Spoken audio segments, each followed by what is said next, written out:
Hey, so before this video starts, I would like to shout out, as usual, my 4 Patreon supporters, Trudy Dyke, Daniel Barrios, Tom Lazoric, and Justin Hightower. Thank you very much for supporting me on Patreon. I appreciate it more than you could possibly understand. I would also like to shout out Skybox Designs, who finally, after a long time and, most of it being my fault, we were able to finish my channel banner. Go take a look at it. It is beautiful, and I absolutely love it. It was a long process, and again, there were little hiccups along the way. I take most of the responsibility for that, but thank you very much, Skybox. It's beautiful. I love it.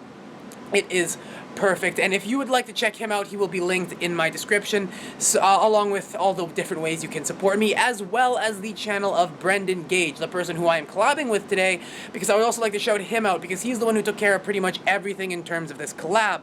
Everything from the editing down the original video to the thumbnail, it was all him, and this is actually part 1 of a collab that we did together. The other part will be on his channel, so go check him out after you watch this video. He will be linked in my description, but that's all I have to say. Enjoy the video. Well, I gotta say, I really appreciate you getting the haircut just for this, Yeah, Just exactly. I need to put it on Instagram. I haven't put it on Instagram yet, but I've got a before and after, and it's crazy. Like we were kind of talking about on Instagram, I think we could have a really good discussion on training for your specific personal goal, what is optimal, all that stuff, because I know that you, as a boxer, as an actual athlete who you're often interacting with people who are mainly just lifting weights for aesthetics, I know that you get a lot of shit from people on, I guess, both sides of that, boxers and just random people in the comments who are kind of questioning or saying what you do is or is not optimal for certain things. So I feel like the best way to start off is just kind of talk about what you do for training, especially what you do resistance training and weights wise that tends to get the most flack from random people. Well, honestly, what really gets the most, I don't get a lot from boxers because I find like most of the people who do box kind of have a similar mindset to me and what I do. But yeah, so I don't really get a lot of flack from boxers. I find most boxers train very similarly to me, or at least relatively similar. But I get a lot of flack from kind of the bodybuilder type people online, and mainly for that, the reason being is that I do a lot of cardio, more cardio than most people, and very intense cardio. I start off with a run in the morning that's 4 miles or 6.5 kilometers, and I've got weights on each foot and each hand. I got 2.5 pounds in each hand, and then strapped to my feet. And then I lift weights full body every day. I don't do a ton of sets. I do about 4 sets for each body part. I go chest, back, legs. So that's hamstrings and quads, bicep, tricep, shoulders, abs. And then after that, I do about half an hour of bag work. But with things beginning to open up, I'm starting to, and I haven't announced this on the channel yet because nothing's confirmed, but I may be substituting that half an hour of bag work with an hour or whatever of sparring once that's available to me. And I get a lot of flack for that, mainly because people think I'm overtraining. And people say I need to put on more muscle than I have already. Yeah. People are definitely, especially in sort of like the bodybuilding aesthetic space, people tend to think that everyone else wants the exact same things that they do. And I think the way I look, like everyone says I look like I'm 5 or whatever. I look super young, especially with this haircut. I find this haircut makes me look a little bit younger. I don't know what it is, but I don't know. Anyway, but yeah, like I get a lot of like get bigger essentially, but there's like you said, it's for people who are very tunnel visioned, I find. Yeah, it's especially funny when people say, "Oh yeah, just get bigger." It's like you realize that it's a weight class based sport, right? Like there's a consequence that even if you just put on 20 pounds of pure muscle and you're just an absolute 20 pounds of muscle is 2 weight classes. Yeah, it's not just that you're I guess you'd be stronger, more powerful, but also there's a height difference there. And yeah, that's a big one. If you did put on 20 pounds of pure muscle, I'm guessing your body fat would drop significantly just from that change in body composition. So Yeah, probably. You have to put on a certain amount of fat with the muscle to actually still be in like a healthy body fat range where you have the That's another energy. thing people don't. Yeah, that's another thing people don't really mention, because I'm not really for aesthetics. I'm not training. Like, I want to look decent, but like, I'm not looking to get sub 5%. Yeah. I'm not even looking to get, I'm not even looking to get sub 10, really. Like, it's just kind of how it falls is how it falls. Um, like, I don't know. People say that, like, oh, nobody who can get bigger won't. And, maybe there's some truth to that. But again, like, I just kind of, when I first started training again, after taking about a 2 years off training entirely, I never weighed myself. I just kind of started training again, and then eventually my weight just kind of held steady at around 145, 150, and that's what I've been holding for like the past 2 years now. And so when it comes to this, it's just kind of, I'm not looking to get like the best body composition, most amount of muscle per body fat. I'm trying to train optimally, because essentially a lot of people, I've had someone just straight up ask me, oh, is that healthy? Or aren't you tearing down too much muscle to rebuild? And the answer for me is, I just don't care. Like, I think I have a decent amount of muscle for my frame, but ultimately I don't care if I'm not building as much muscle as I could be, because at the end of the day, I'm an endurance athlete. And the reason why I box, I save the bag work for last, it's the last thing I do, is because I essentially view everything I do beforehand as a one giant pre-exhaust. The run, the lifting weights, it's all just to tire me out, so that when I hit the bag or when I spar, I get used to this feeling of fighting tired.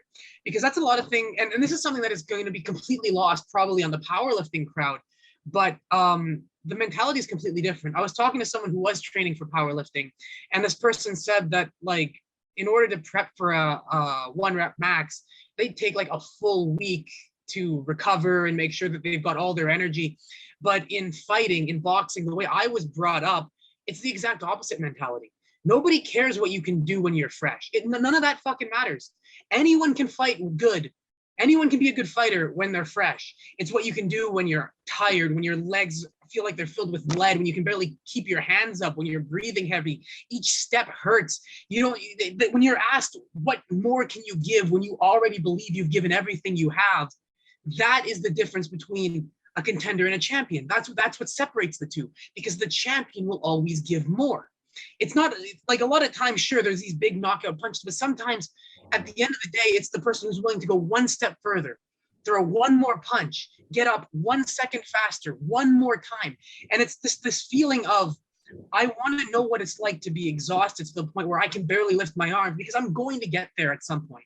Like I said, at the end of the day, boxing is an endurance sport. So you're going to get to the point where you're dead tired. But you have to, so I train to get to that point, so that when I'm there, it's a familiar feeling.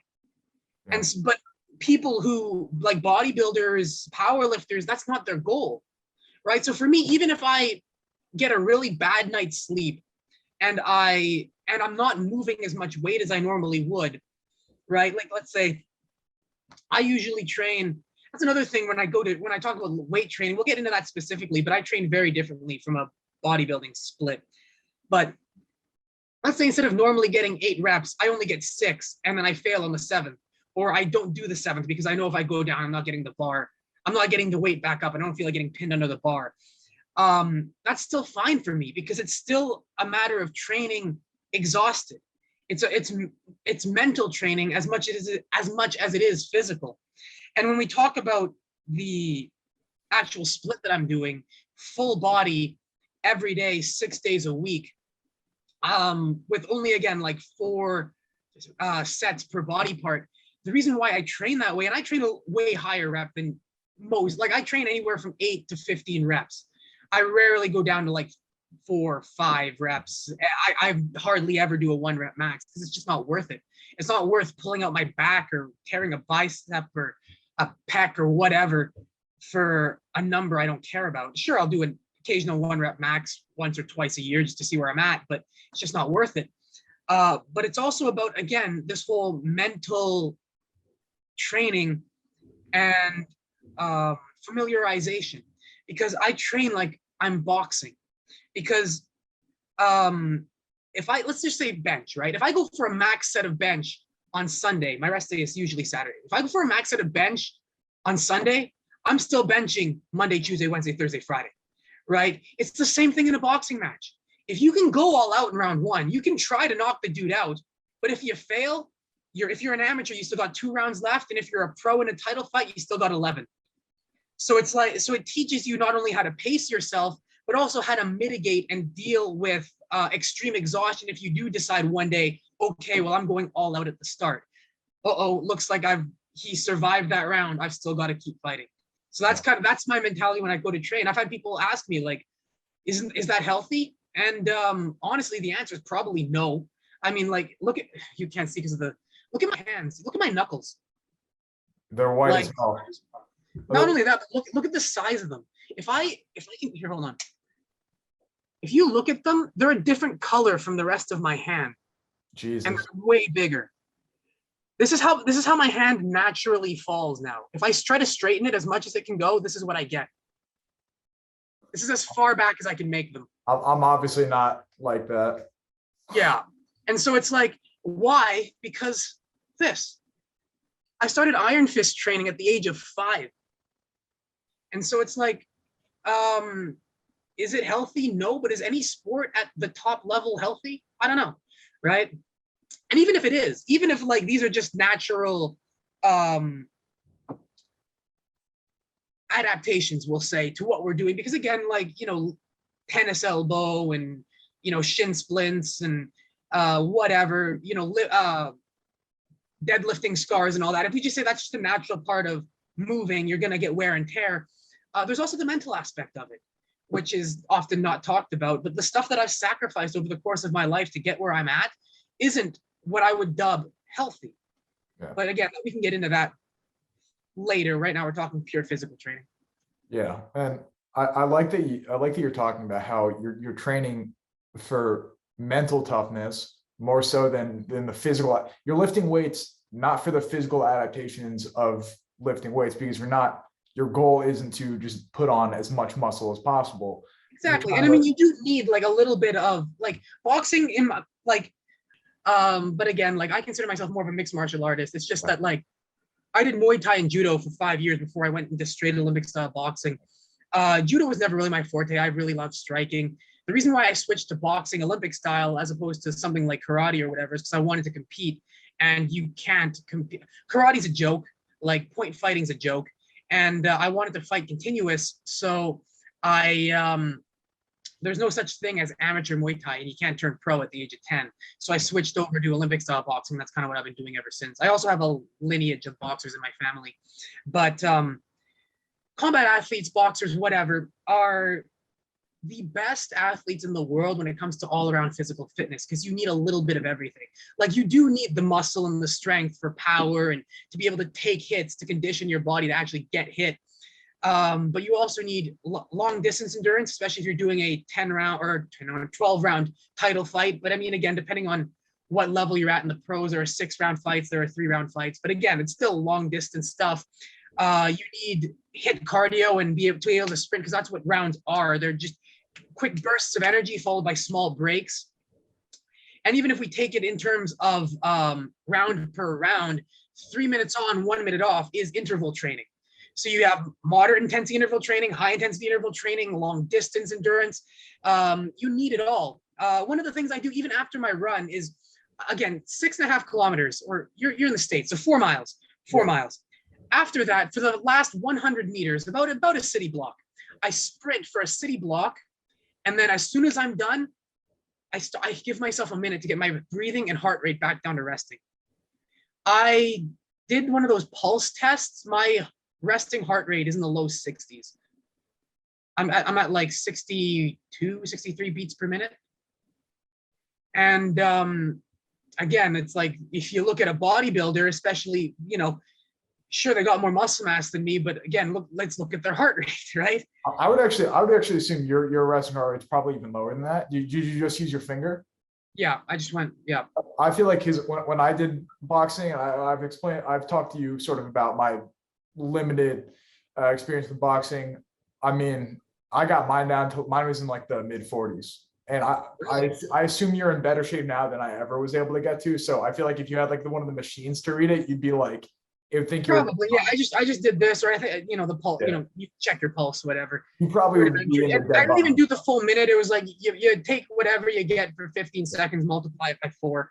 Yeah. But, So I really like that you said that, because let me go ahead and share my screen right now, because I want to share with you sort of visually the model I sort of use to explain this sort of idea. yeah, sure. Of sort of the different energy requirements of a boxer. So this is a little crude right here, but imagine you have, this is like, this can be a really bad drawing, but this is the energy pathways of the body, right? So on this axis, you have time. Oh, right. Wow. That's bad handwriting. And then this. Do you have a tablet? Because like the way I was doing stuff like this with to fill out forms for my school, and I could not write that quickly with a mouse. Yeah. This is I haven't used this tablet in a while. I just wanted to do this for this, so this is gonna be ugly, but there are three. It works for me better than I could do. There are 3 energy pathways in the body, 3 main ones. You have your ATP, your glycogen, and then your fat oxidation. So that's basically, if you were to graph them, ATP is like quick energy. You're able to do a lot for a little bit amount of time. Glycogen, it's shorter time, less or longer time, less energy. And then fat oxidation, it's kind of like this, right? And then it sort of over time. Yeah, I remember talking about like the cardiovascular system is the first one. The one where you're like, you train your sprints and your dashing. That's the one that's. I don't know that cardiovascular. It's 8. No, not cardio. What's the? This is basically your VO2 max, right? That your VO2 max training is going to. I remember they explained it in, honestly, Hajime no Ippo. They talk about it, and it's basically just like how much can you do holding your breath. Essentially, is like you're just using up whatever you have built up to give her, and then these are with no oxygen. These are anaerobic, and this is aerobic. Yeah. Now, and basically, if you were to make this all one big line just for your overall energy abilities across time, it'd be something like this, right? Yeah. And it would kind of trail off into infinity. And as a boxer, you need to be, through a boxing match, you're at here at some points, you're at here at some points, and you're at here at some points. You have to have all of these pathways really good, because sometimes you gotta throw a bunch of punches at once. That's like your max output, your VO2 max. And you also got to make it throughout the entire match. You got to go the distance. That is endurance. And now the thing another thing too is when it comes to especially with the weightlifting, when it comes to being sore, you don't truly realize just how much goes into throwing just one punch until a body part is sore. Even just something as simple as chest.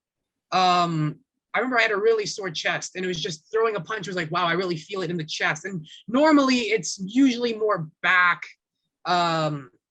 this here, the boxer muscle, because that's one of the, and the legs. But even just like, I normally never feel anything in my chest, but I think I did either a 1 rep max on the bench, or I just like was really sore because I'd recently upped the weight I was using. And I could feel it in the chest. And it's like, I normally never feel it in the chest. So it's like, it is an entire body thing. Or even especially bodybuilders especially neglect core. Literally every bodybuilder YouTube channel or model channel, any channel that is about like actual sculpting your physique, always say, I never train abs. They make it like a point to say it. But for me, something as simple as moving like this is a core thing. So I'll go like this, I'll come back up, and I'll come back down, and that it works your core. And if you have a weak core or you don't train it, that can affect reaction time. Yeah, exactly. So you need all of it. And the funny part is, people, this is your max. Let's say this line represents your max physical output, right? But we don't really it's hard to do our max physical output. It's mentally difficult. And the longer you go, the harder it is to actually stick to that line. So I mean, Exactly. right at the start, it's kind of it's easier relatively to go absolute max effort, but over time, this is your bitch limit. This is your inner Yeah. bitch. This is when your inner bitch is saying, okay, let's quit now. Imagine if you had someone say, run until failure. I mean, Yeah. you could do 10 reps of bicep curls until failure and be pretty certain that you went all the way. But running till failure, I don't think. Yeah, like yeah, it's literally run until you get like your body collapses. Yeah. And even then, there's no guarantees for that. I remember one time I had a new coach and I was trying, I just wanted to impress him to show him what I could really do. And so we were doing a drill where you would do 10 push-ups, or no, what was it?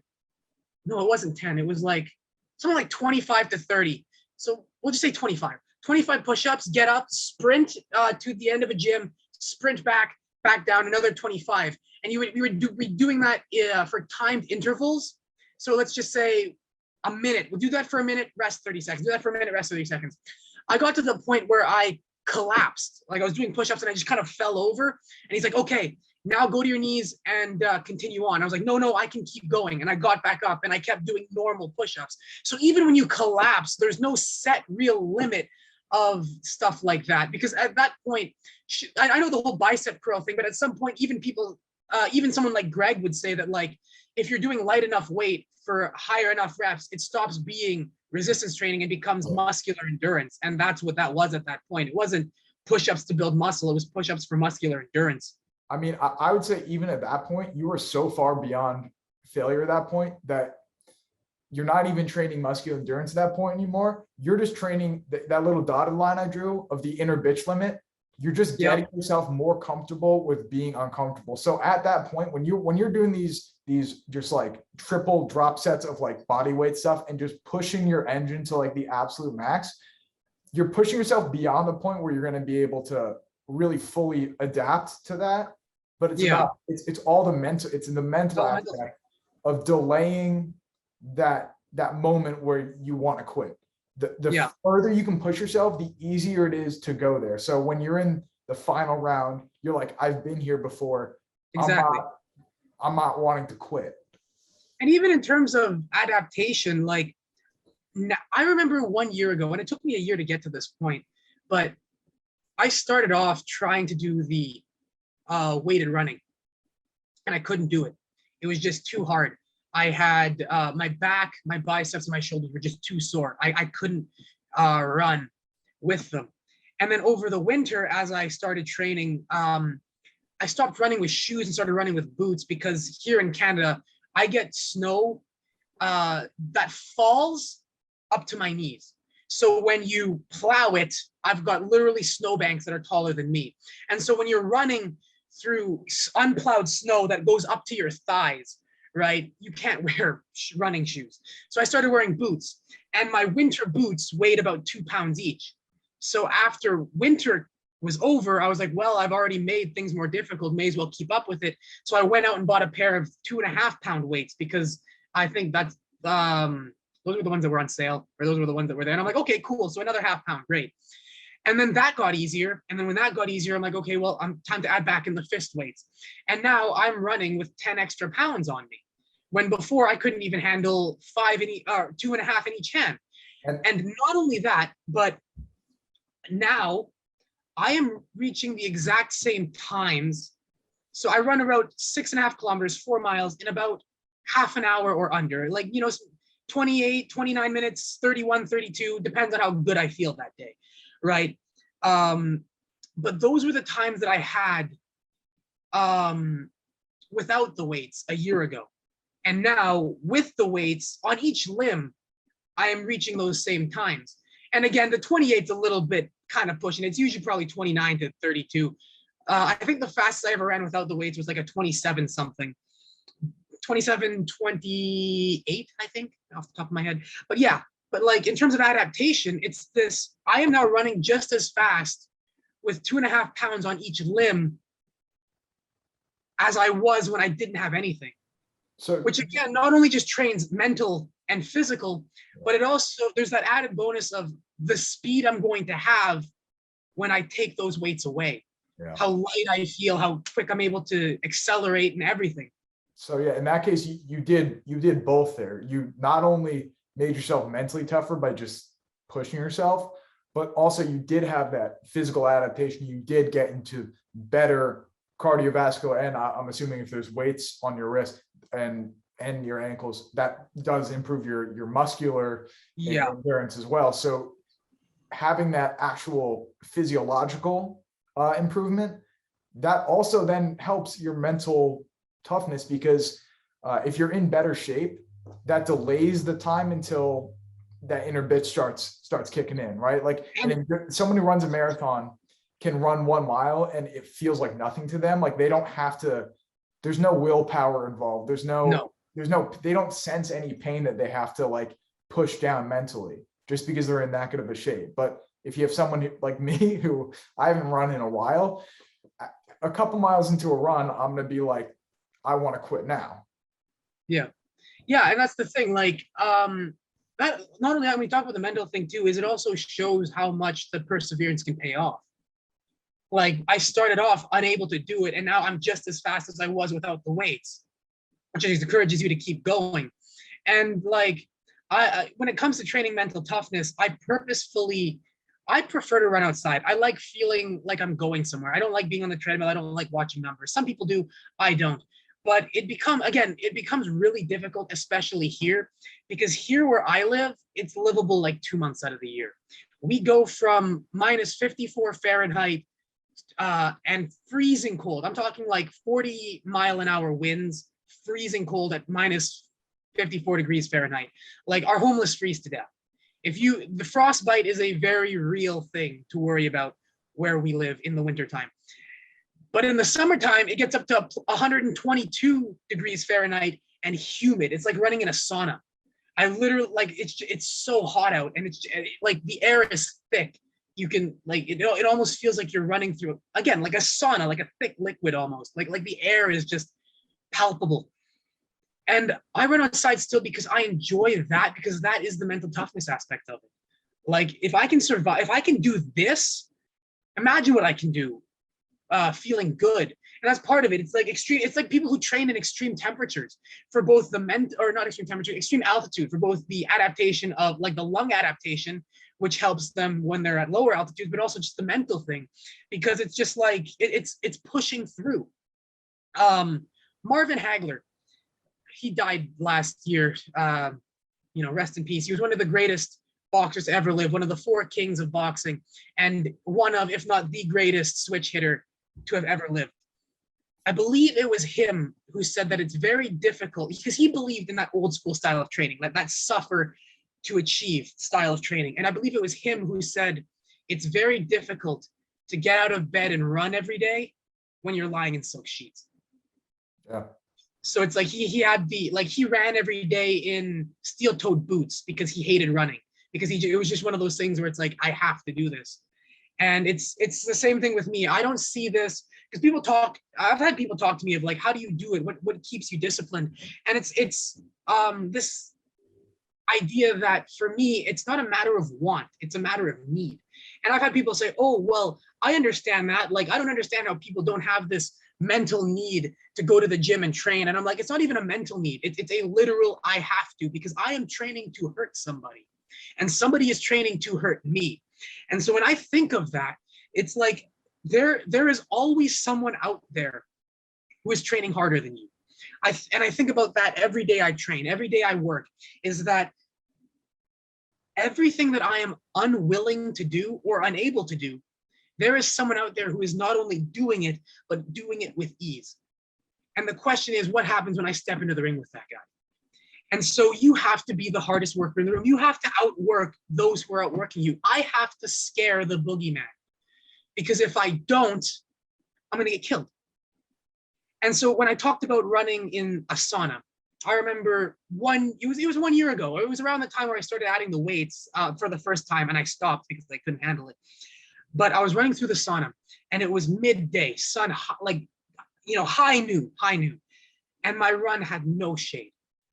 And it was hot, and it was just pouring down. I was sweating, and it was really difficult. And I remember thinking to myself, well, stop and walk. You're tired, just stop and walk. And I remember thinking, no, I refuse. because it was that whole everyone's training, there's someone training harder than me. And I just kind of thought, if I stop and quit now, how could I ever face someone like that? How can I say I'm willing to do what it takes to step back into that ring again if I quit here and I quit now? And so I didn't walk. I kept pushing and I kept running and I almost collapsed. I got back to my house. I finished the run and I was literally holding myself up by the door frame. Because again, imagine running for 45 minutes as hard as you can go in a sauna. That's what happened to me. But I finished it because it was just like, if I can't handle this, I won't be able to handle stepping back into the ring. So I got to finish this. And again, that goes down to training mental toughness. It's also why I don't take pre-workout. People, I've talked to bodybuilders, even Johnny Shreve. I talked to him on a live, and we've talked, and he said like, oh well, it helps. Even Noel Diesel, he has a short where he's like, oh, I don't like using pre-workout, and he's like, yeah, of course you don't need it, but it sure helps. Not for me, because at the end of the day, I want to know what I can do at my worst, because you are only as good as your worst. Yeah. That anyone can be a champion when they're completely fresh.